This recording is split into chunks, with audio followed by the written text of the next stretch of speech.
আপনার পা সাক্ষ্য দেবে, হে আল্লাহ, আমি সাক্ষ্য দিচ্ছি এই ব্যক্তি আমাকে ব্যবহার করে পাপের ঘরের দিকে হেঁটে গিয়েছিল, আমাকে ব্যবহার করে হারাম জায়গায় গিয়েছিল। তাদের চোখ বলবে তারা কি কি হারাম দেখেছিল, তাদের কান বলবে তারা কি কি হারাম শুনেছিল, এবং তাদের ত্বক বলবে তারা কি কি হারাম অনুভব করেছিল। সেদিন লুকানোর মতো আর কিছুই থাকবে না। নিজের শরীরের অঙ্গই হবে নিজের সবচেয়ে বড় শত্রু। এই চূড়ান্ত বিচার শেষে হাসরের মাঠের উপর স্থাপন করা হবে পুলসিরাত। এটি হলো একটি সেতু যা চুলের চেয়েও চিকন এবং তরবারির চেয়েও ধারালো।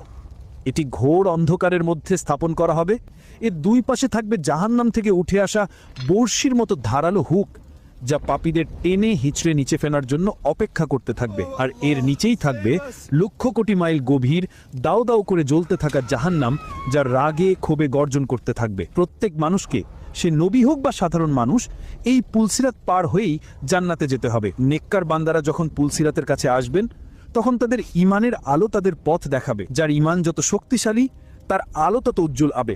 তারা তাদের আমল অনুযায়ী বিজলির গতিতে, বাতাসের গতিতে, দ্রুতগামী ঘোড়ার গতিতে বা দৌড়ানোর গতিতে এই পুল পার হয়ে যাবেন। কেউ কেউ তো চোখের পলকেই পার হয়ে যাবে। কিন্তু পাপীরা, মুনাফিকরা, তারা যখন সেই অন্ধকার আর ধারালো সেতুতে পা রাখবে, তখন তাদের পা থরথর করে কাঁপতে শুরু করবে। তারা এক পা এগোবে তো 10 পা পিছিয়ে যাবে।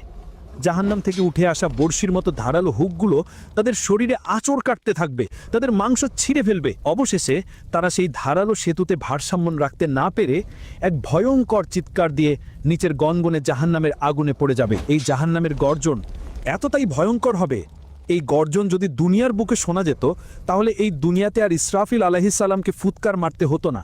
ওই গর্জনেই পৃথিবী ধ্বংস হয়ে যেত। এতটাই ভয়ঙ্কর হবে ওই জাহান্নামের গর্জন।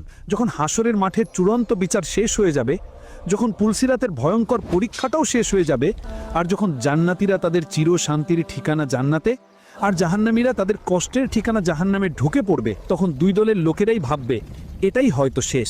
জান্নাতীরা তাদের অফুরন্ত সুখ আর পুরস্কার দেখে আল্লাহর শুকরিয়া আদায় করতে থাকবেন, কিন্তু তাদের মনের কোনো একটা কোণায় হয়তো ছোট্ট একটা ভয় থাকবে যে এই সুখ কি কোনোদিন শেষ হয়ে যাবে।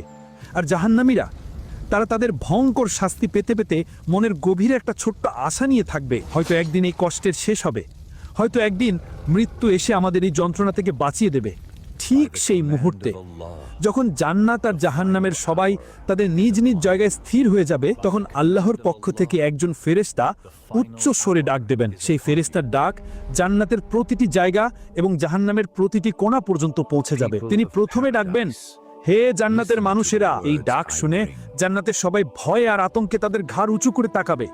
তারা ভাববে, হায়, আমাদের কি আবার এই শান্তির জায়গা থেকে বের হয়ে যেতে বলা হবে? এরপর সেই ফেরেশতা আবার ডাকবেন, হে জাহান্নামের মানুষেরা। এই ডাক শুনে জাহান্নামের লোকেরাও তাদের মাথা উঁচু করে তাকাবে। শাস্তির মধ্যেই তাদের মনে ছোট্ট একটা আশার আলো জ্বলে উঠবে।